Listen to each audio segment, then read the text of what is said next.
Original art. What is it about it? Why should they venture into that? Why should they cross that boundary and stop buying from Hobby Lobby and collect something original? I think when you're buying an original artwork, you get to have the opportunity, especially here in Greenville, especially tonight from a local artist, meet the artist, know that story that she just told us about the best 24 hours. It becomes part of the piece. You get to take that home, and then you have a new memory also about that piece. My mom, I've had this gallery. I've had the art cellar for 5 years in June. We were in this space for 2.5 years before we moved up the street. And before then, my mom didn't have original artwork. She always had whatever her decorator brought over from Pier 1. And now she's like, I didn't know about original art. And she loves it. And I think it's a lifetime connection memory that you can have with either the place that you bought it from when you travel to a city, here locally, knowing the local artist.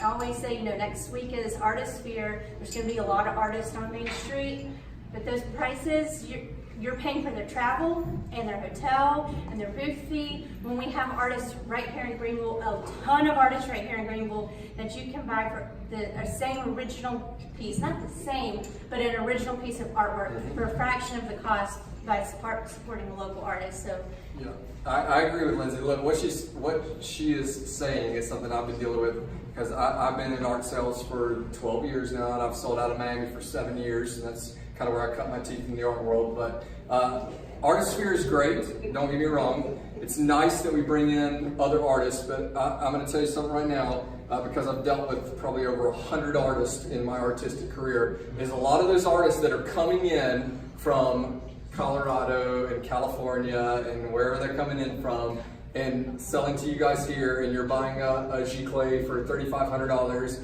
It is no different from me taking April and taking her to Colorado and selling her art to them there. It is no different. We think in Greenville that, they're from out of town. They're nationally known artists. They're that much bigger, and that is a complete falsity. Okay, so if you are looking to collect original art, support right here in Greenville. Support what we're doing here, and it goes a long way, not just for the artists, but also for the galleries. April, where